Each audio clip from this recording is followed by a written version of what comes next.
That was great to see at my radio show the other night. So. All right, we'll start with opening comments from Coach about Friday's season opener, and then open up the questions. Well, year 7 starts Friday night against a Sanford team that's returning a lot of players. It's a senior-oriented team, returning the bulk of its scoring from last year. 2 all-conference type players with another guy that's almost third. You know, the Cunningham kid is the guy that runs the show for this basketball team. Chambers is a kid that can shoot the basketball. The Walker kid is a double-double. I think he was a sophomore last year, and a really good basketball team. So it's a deep team, coached by Scott Padgett, a guy that played at Kentucky, played in this building a few times while he was at Kentucky, played for, I think, Coach Pitino and maybe Tubby there. So it's a team that they really can shoot the basketball. And if you look at some of the stats from our exhibition, we didn't do a very good job of guarding guys on the perimeter. So that's, of course, that's going to be our main objective, is to make sure we run guys off the three-point line and keeping them off the glass as well. But we are more interested in what we're doing, and that is defensively creating some havoc, making it difficult for a very good Sanford team coming in. So it's the first game of the season. You don't know how your team's going to come out, but I'm sure our guys are excited about playing, having someone to play, and it's for keeps now. There's no free games now, so that means possessions. You want efficient basketball. You want guys playing quality minutes, not just quantity minutes. And our bench, it's got to be, I think, figure in with our basketball team. I think it's the most important component on our basketball team. So as we get into this time of the year, it's exciting, and we're looking forward to it. Again, a very good basketball team that we're going to really have to do a good job of defending and hopefully creating tempo. You guys want to raise your hand? We'll get a mic there. Sorry, Mike, you mentioned the bench. Has anything happened with any of the guys that were out with suspensions or medical stuff, and is everybody else healthy and ready to go? Everybody's healthy, very much as we played in the exhibition games. The guys will be playing. Cook's still out. As of right now, Dustin Thomas, we know he's not playing, and Khalil. So the guys that played in the exhibition game will move forward.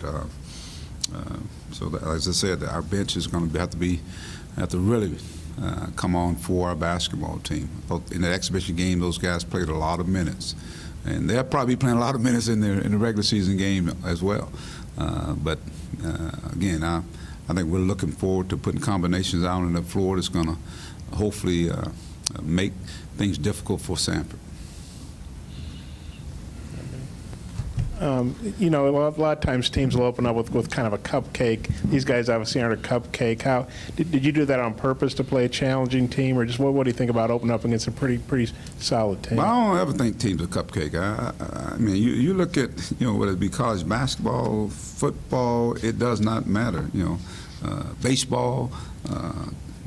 Teams can play. Everybody got scholarship players, and with transferring of players to certain programs, I mean, these teams are just as good as some of the, if you line up and talk about talent on talent, some of these teams are just as good. So you can't look at the names.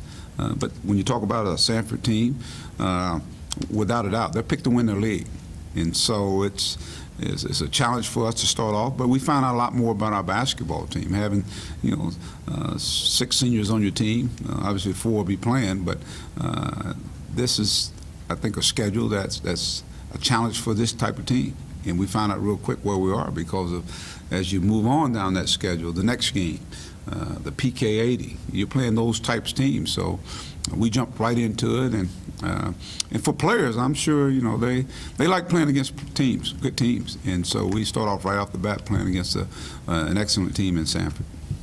Obviously, you guys like to play fast and with pace. Does having maybe only 8 guys affect how much you press or can play as fast with guys like having to play like into 30 minutes or so? Well, the press, obviously, we want to disrupt, but I think there's different ways. You can still play fast. You can still play half-court defense and play fast. So it doesn't necessarily have to be the pressing style. And I thought we were one of those teams last year. I mean, we didn't press as much last year. I think we averaged almost 75. I don't know how many points we averaged, but there were nights when we shot it well and our defense was really good. We scored in the 80s. But as I said, once we get people in this building here, we obviously want to get our fans involved in it. And there's a style of play that excites fans here. And not only excites fans here, it excites us too. And if we're doing the things that we're supposed to do, and that is causing disruption, the pace can speed up. So I'm sure Sanford will want to control the tempo. They play a lot of zone. So it's a team that we're going to have to make shots. We're going to have to make shots. But more importantly, we're going to have to defend. I don't know if you're ready to comment on the guys who have signed, since they all haven't signed yet, but if not, could you just talk about the class in general and what this class will provide? No, once we get everything, we'll talk about it all at once about the class. First, I want to say our staff, I set a charge with them in terms of identifying guys that fit what we want to do. And I think so as you talk about what type of players that we're wanting in our program, we're losing 6 guys, and so you got to be able to bring in quality guys, guys that fit the culture. And so with that class, I think we identified some guys, and hopefully when I get a chance to talk about them, I can maybe be a little bit more in detail. But we feel it's going to be a good day. How about that? It's going to be a good day. And something else, you probably aren't ready to announce your starting lineup, but do you have an idea of where you want to go with You the got some lineup? good questions today, don't you? Huh? You're so right. Bob used to have that question there, but somebody beat you to it, Bob. No, I have not. We got a couple of practice between now and then, and we'll go from there. We had same guy started in exhibition games, and then of course in I think the second half of the last exhibition game, I think we changed it up a little bit. So we'll see. That'll be determined here in the next couple of practices.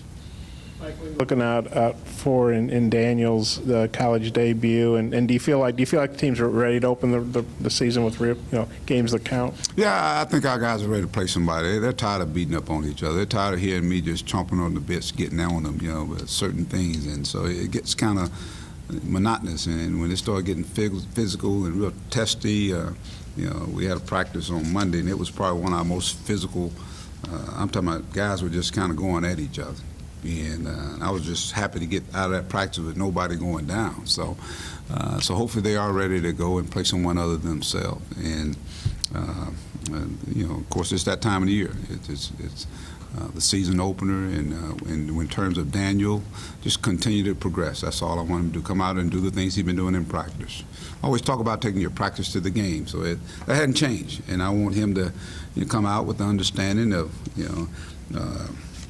just bring your practice to the game. You don't have to do anything spectacular.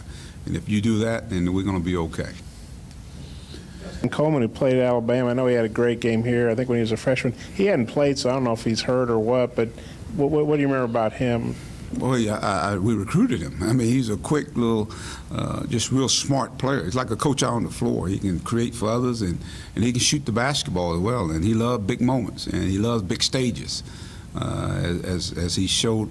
I mean, there was a team we had. Bobby and them was here. I mean, this kid was unbelievable that night. So, but he's someone I know about. He's from the same city I'm from, but he gives them a guy that's played at this level, that's played in this building. So he can be that little leader, that little coach on the floor for them. And so we got to prepare for, again, not only him. I think the Cunningham kid is a very, very good basketball player. He led the league in assists. And then, of course, they have a young guy, I think, Shaky, little guard, who led the league in steals. So they got a really good basketball team. Transferring Thompson, the kid that played at Auburn, a stretch forward, can really shoot the basketball. It's a team that shoots three-pointers. They've shot, I think, half of their shots in the 2 exhibition games have been three-pointers, and they make them too. So that's going to be our charge. Is we got to not only find those guys, identify them, and run them off the line, but we got to rebound the shots. So there's going to be a lot of long rebounds. You mentioned Bobby. That reminded me. I think he had 24 and 13 last night in his first game off the suspension. Well, what'd you think of that? And have you talked to him lately?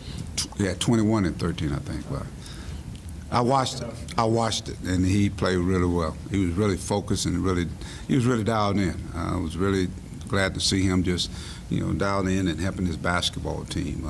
Looked like the Bobby that played here. I mean, he's out there creating, making other guys better. He's relentless on the boards. He's running the floor, offensive rebound. I always thought Bobby was a great offensive rebound. And of course, when you play at that level there, you got to make open shots as a big guy. And of course, we know his range. He can step out and shoot it as well. But it just seemed like he was playing that humble and hungry guy that we know. I was proud of him. I sent him a text after the game, and of course, he's got another game, I think, maybe tonight, so he moves on to the next game. I think he said those, the 2 weeks or the 3 weeks, some things were taken away from him. He don't ever want that feeling anymore. I saw a quote where he said that, and that's a humbling person there. With as much as they shoot threes, does that maybe change the way that you defend the pick and roll, kind of like you did on Friday? Maybe switch so that guys don't have to help off? We got to mix it up. I think we got to keep them guessing. I think that is true.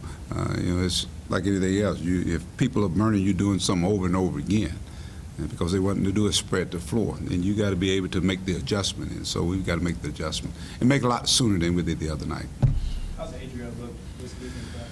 Much better. Much better. Looked more instinctive. He looked more like he got the message. And the message is that you just got to go out and just play your heart out. Just be a junkyard dog, man. Just go do all the little things that, that got you in that position. So hopefully, the exhibition game, that's what those exhibition games are for. To see the temperament or see the mindset of guys. And so now, as we get ready for, lights, camera, and action, where it's for real, now, hopefully we've had a little dress rehearsal. Now the real deal is ahead of us now. Anything else? All right, thanks, guys. All right, thank you.